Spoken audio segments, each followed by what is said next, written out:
Okay, welcome back to the Leadership Detectives. Thank you for clicking on this video. This is the second in our two parts of talking about career. The first one was about leaders' career, and I'll put a link to that in the video. The second one is talking about managing the careers of your teams and the best way to develop and manage their careers, not just your career. It's really important because growth is such an important part of an employee's needs, and is such an important part of what a manager needs to do or a leader needs to do, is think about how their whole organization is growing. So hopefully you'll find this discussion between me and Albert really useful. Please give us a thumbs up. Please subscribe to the videos below so that you get notified of future videos. Look forward to your feedback as always. Now let's jump straight in and see what we've got to say.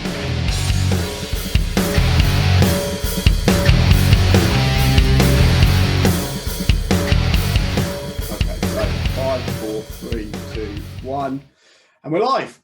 So good to see you again. How are we doing? Yeah, good. Not bad, not bad. You well? Having a good day today?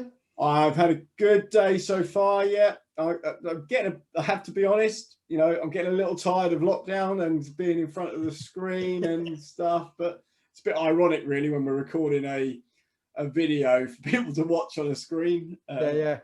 But no, pretty good day, and I've been had a good start to the day. You know, nice run. It was beautiful out there this morning. Amazing sunrise this morning. Good stuff. Good How about stuff. you? I've been a bit more boring than that, actually. I've been enjoying looking at stocks today, actually. I'm interested in seeing what's happening with stocks with all this vaccine news, and it's quite interesting to see what happens and how the reaction of people so suddenly into some of that stuff. So interesting looking at what's going on. So yeah, true. I mean, that's some of it's very knee-jerk, not very strategic thinking with some of the decisions that seem to be going on in the markets at the moment. Exactly. It's a bit tempting actually to want to go and play around with a few things, even just for a bit of sport. I mean, it's not like you and I have got millions that we're juggling with on the stock market, right? But it's nice just to understanding how it all works. No, it's true. So what are we talking about today? Well, when we met on the last one, which is now out there, we talked about leaders managing their career.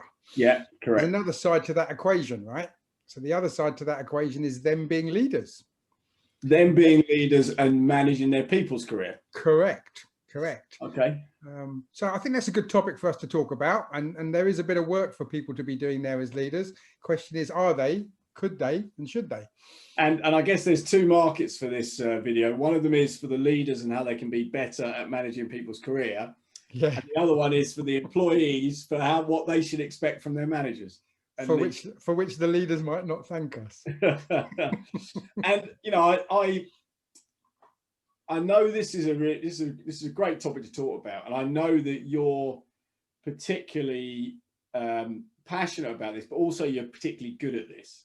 Oh, thank you. So I thought I'd just let you lead with this one, because I would say I understood the theory of it, and I was okay at managing, but I wouldn't say personally that I was the best. I'm great at giving people advice on it, you know, like I am on these things. But I think some people would say, you know, Neil, you did a great job managing my career, but I think I probably didn't pay as much attention to it as I should have done. Because I was just focused on selling as much as possible. Maybe. What I would say, though, whilst we're on that topic, is what you were really good at was motivating for people to exceed their own expectations and to really go for it now. And the other side of that equation, us saying, guys, it isn't all about today only. We're saying take a longer range look and just don't think about your job, think about your career. So yeah, I think that's true. And I think that's actually an interesting point, is one of the roles of leaders when it comes to career management of your people is to get them to see what's possible. Yeah. And see because, you know, people don't see what they're capable of, but you can see something in them that they might not have seen. Yeah. And I think there's a couple of things that as a leader, you've got some view on. One of them is you've got the bigger picture. You don't look only inside your team. You are probably a peer to people who are other members of the wider team.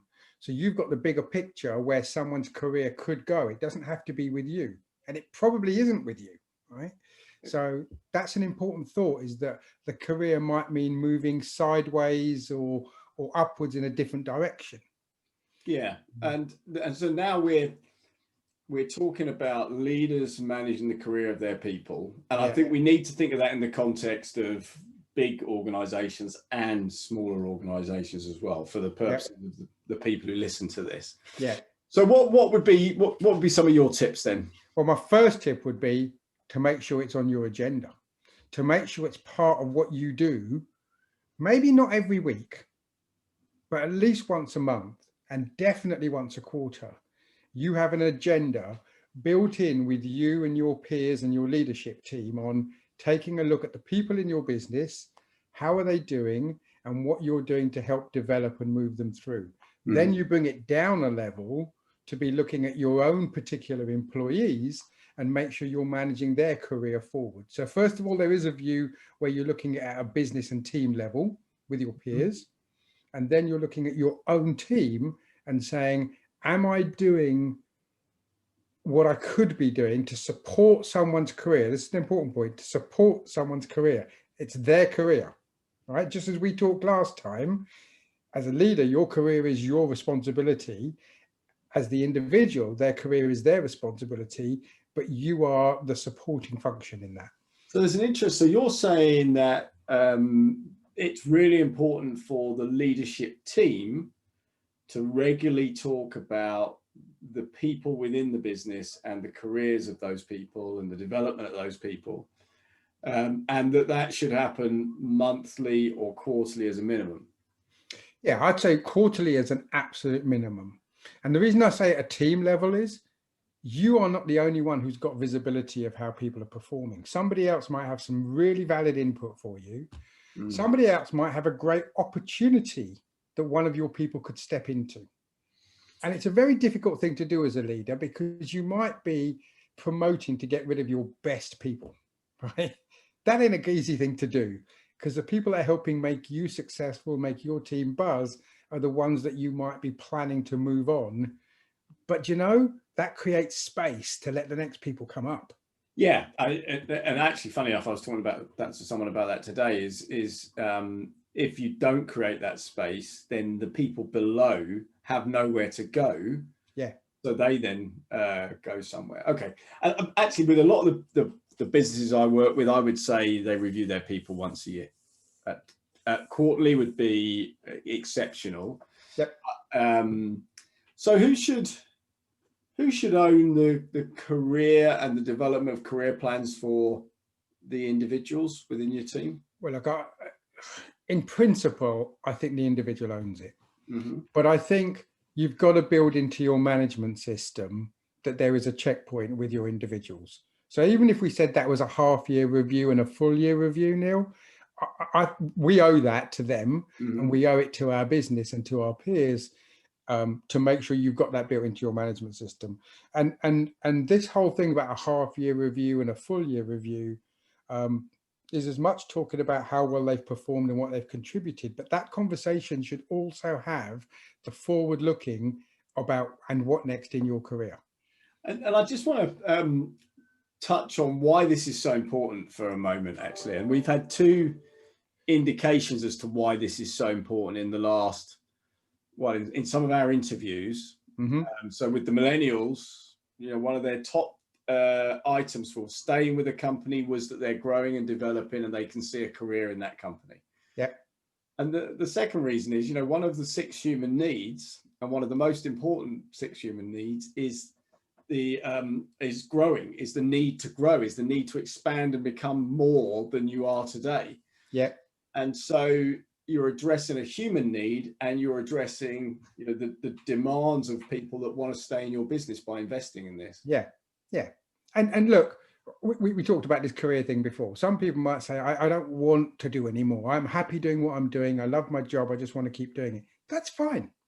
There are other people that might want further progression or change or whatever, and they might not feel as comfortable bringing that to you as you are as opening the conversation. But having opened the conversation, if they're not receptive to it and they're not keen to look to progress, that's okay. You don't have to force it, but you do need to keep some level of movement in your team. Right? So let's look at the different types of people then that you might have in your team as you're managing a career. Yeah. So you've got the high flyers, or the ones that think they're the high flyers, the top performers who want their career to go at a stellar rate. Yeah. So what would your recommendation be on how you manage that career as a leader? I think you've got to make sure you're giving them enough challenge to keep them interested in what they're doing today. But in terms of managing their career, I think you've got to present them with challenges that helps them grow and explore into other areas. So they're the kind of people that you might also make sure you give a mentor to, that you give a sponsor to, right? Because they want that, and they want maybe somebody else to sound things off rather than just listening to their own boss. That, again, that's fine. That's not a problem. But I think you've got to keep them challenged, because if they were to move on, the challenges would be bigger. How will they manage those? Give them a taste of it. And the mentor's an interesting one, actually. And it is something that comes up regularly in conversations that we have, is that people really value being invested in. Yeah. And then they invest back in the company. And one of the things they really value is having a good mentor who's not in their line of business, but has experience of the business, to help them grow as an individual. Yeah. So that's a tip, really, because it's free. You know.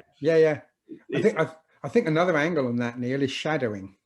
Shadowing is a really good thing to do, is to allow somebody to go and work with someone else for a day or two or whatever, to see how they perform their role, what they do, what happens in a typical, I mean, if there is a typical day, but it gives them a chance to experience that. So for instance, if somebody aspires to becoming a manager or a leader, let them go work with a manager or a leader for a day. They might not want to do it after that. You're dead right. They might come back and go, whoa, I love what I do, right? I'm great, I'm happy. Or I want to go technical. I thought I wanted to go this way, but I don't think. Is that what you do all day? No. Is that what you do all day? You have to deal with all these people issues. I tell you what, I remember coming through as a professional was when I became a manager. The things that I thought happened automatically, I realized it was my manager doing it. I didn't know that, right? You know, I thought it was HR process and all that. No, it was your boss taking the action. I would have found that out if I'd have shadowed, I guess.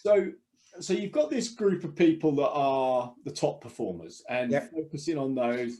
So, and I'm guessing, my experience of that is you need to have regular growth and career reviews with them, because if you're not, they'll think you don't care, or they'll think you've forgotten about them. So they need to see regularly that you are thinking about them. And by the way, one of the things I've also noticed is this is where crucial conversations or straight talk comes in.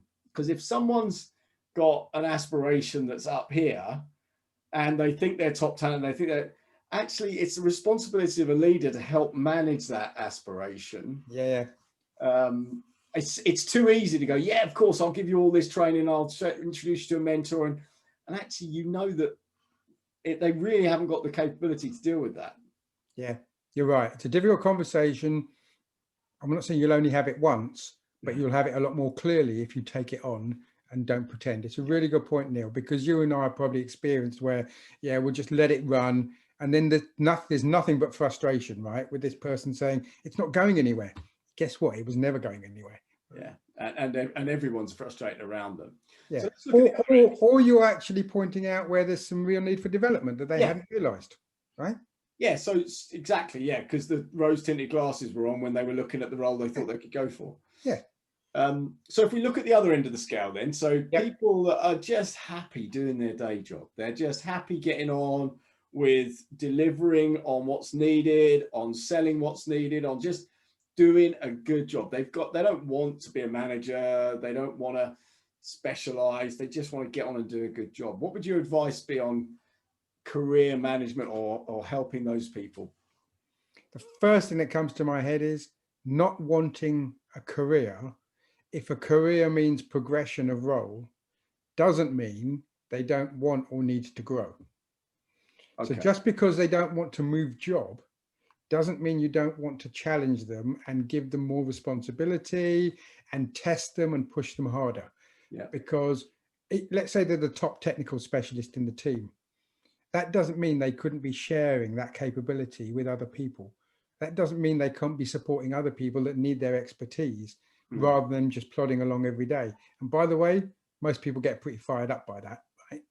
So don't assume somebody indicating, and maybe not saying it that clearly, they don't want a career, that they don't want to grow, because the two things are not the same. 100%. So you can still develop someone into being better than they are today, or help them develop. You can't make someone, but you can help someone develop into better than they are today without that. And that can still be a development conversation without it being about where's your next promotion. Yeah. But you've got to recognize as well, there's a reasonable chance that even if they want to stay where they are, they want to see some progression in what their earnings might be, or in what their rewards might be, or in what their recognition could be. Because often people that really love what they do still like the recognition of that. They still need, is plaudits the right word? Probably is. Yeah, plaudits. Yeah. They probably need those plaudits to still keep telling them they are very technical and very good at what they do. Actually, but some of the top performers I've had over the years were in that category. You know, some of the people who were the best people in my sales teams were in that category where they didn't want to progress in their career. I mean, in sales, it's a difficult one because people don't want to progress because they're going to earn less as a sales manager or sales director than as a salesman. But you have to make that decision as to what you want to do as a role. But did that mean that those people didn't want the Outstanding Achievement Award? Oh, no. They wanted to be the ones on Golden Circle or on the 100% Club or whatever. Yeah. Right. 100%.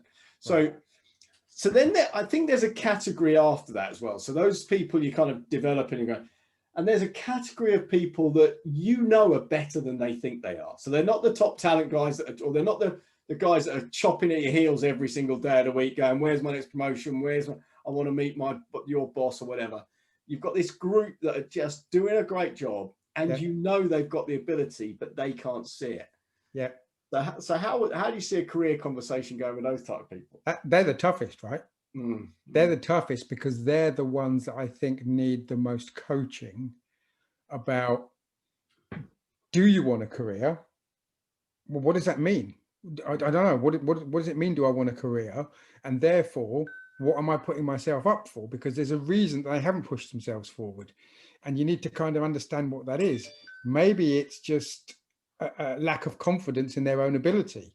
Yeah. Maybe it's because they don't want what might come with it, right? I actually love my job. I want to get on. But if you put me to the next level, does that mean I don't get overtime anymore? Does that mean you're going to call upon me for support to help my peers? I don't want to do that. So they're a tough group to work with.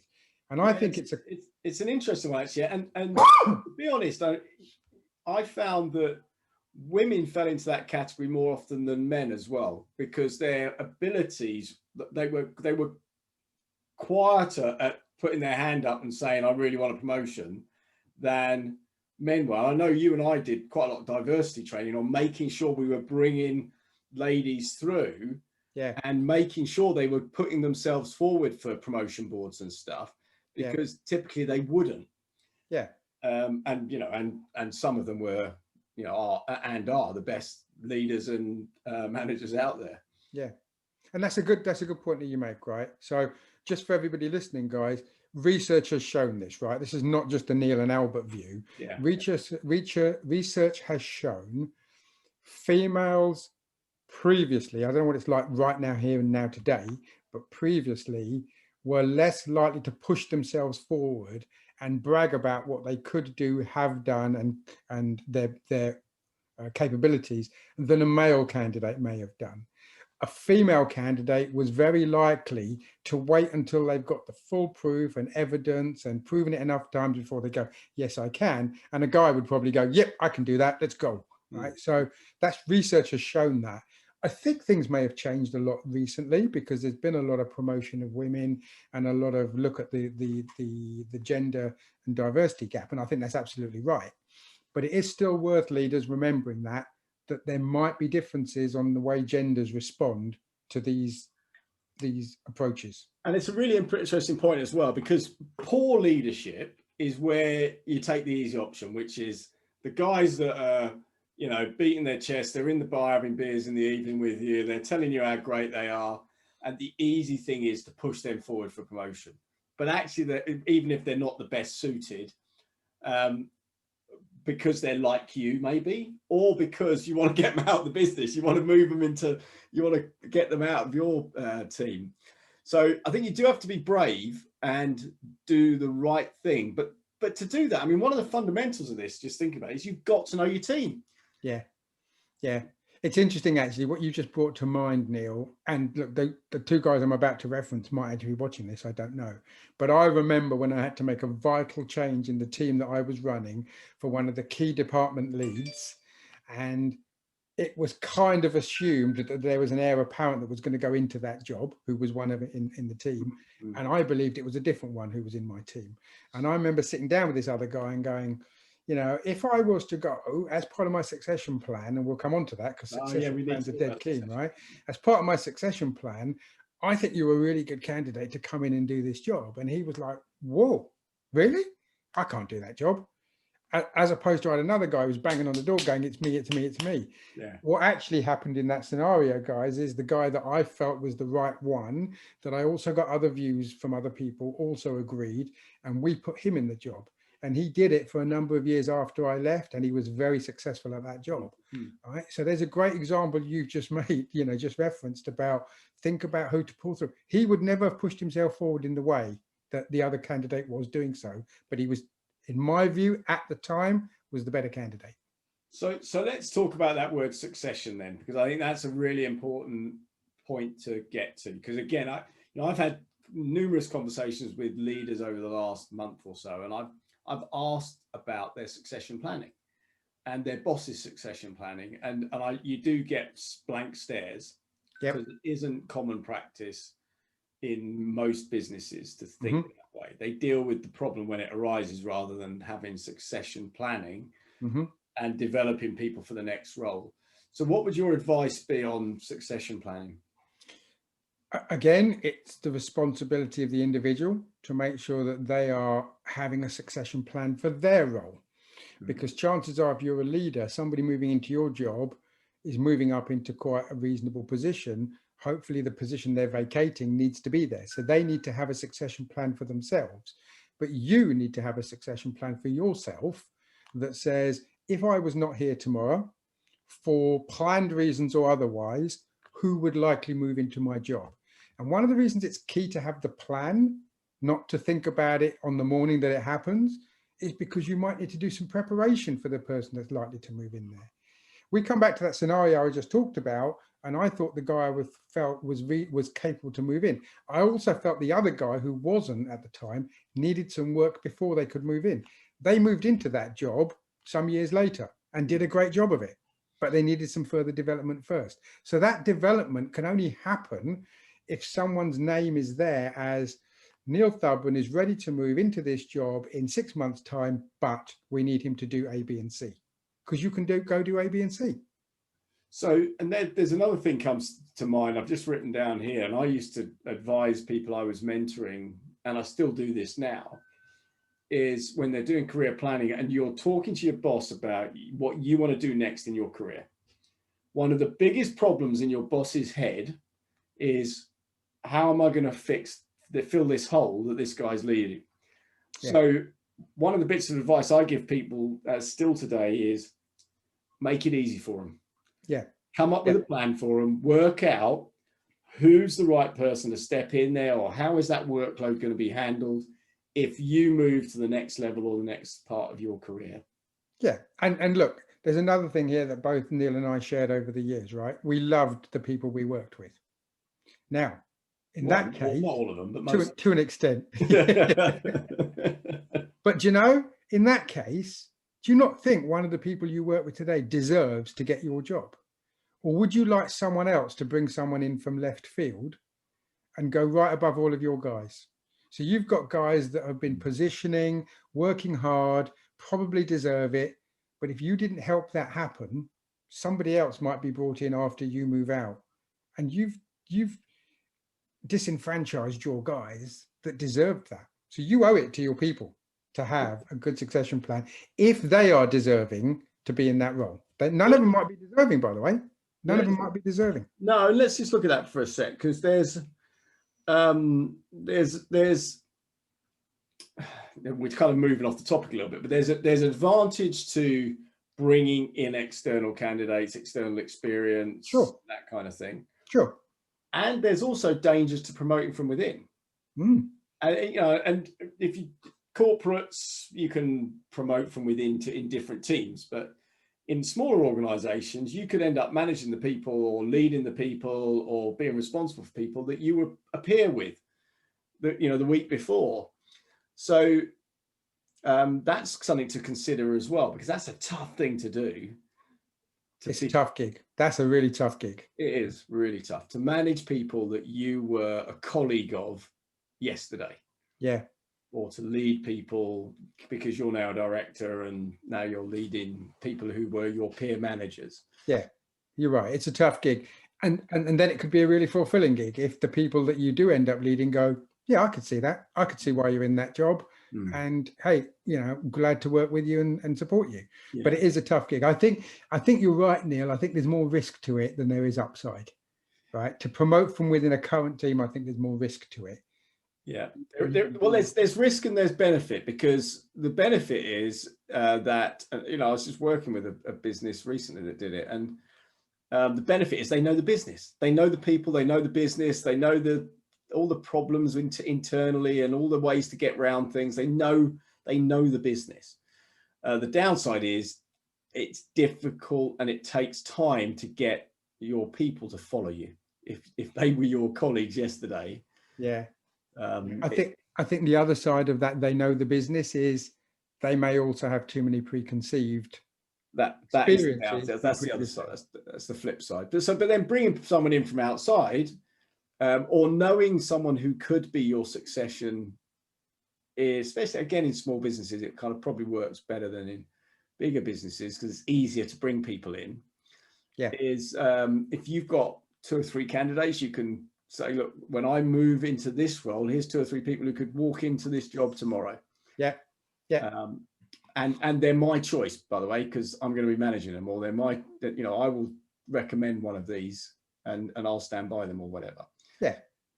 So making it easy. So was it about and planning your own succession, not just leaving it to your boss to work out how they fill the hole? Absolutely right. And you've got to feel it as a personal responsibility that's part of managing your own career, is managing your succession plan as well as managing where you want to go to, right? That's only fair and only right. So what other advice have you got? The other one I think is, if there is opportunity to rotate employees around jobs so they can get a feel for a job, right? You could do things like, people being off for a period of time and you could allow someone to step in and try it, right? So give people a chance to try and buy, right? Because they might not know. Actually, that's done a lot in the forces. You see that a lot in the police, in the military, is you will be given a probationary position to see if you can do it and to see whether you like it. That's interesting, actually, because both Ian Chappell, our retired police officer, and Zoe Bowman, our fire and rescue crew manager, both talked about what they called acting up. Yeah. I mean, I would have called acting up people who are misbehaving, but they both talked about acting up, about putting somebody in to do the job as if they were appointed, to see how they managed it. Yeah. That's a really good thing to do. And so one of the things I find interesting when I'm talking to managers about career management is, yeah, but I don't, when I sit down and do development plans or career plans, I don't know what to do with them. If they don't know what to do, or if they want to develop, and I just don't know what to do. And I think there's, we'll send them on a course, we'll give them some training, which is okay, but that's not really career development, that's skills development. Unless there's a specific skill you need for the next role.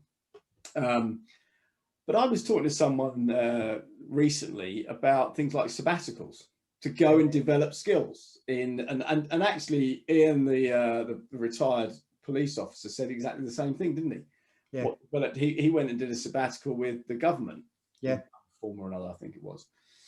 So that kind of thing can be a really good career development for your people, and it shows you're really investing in them.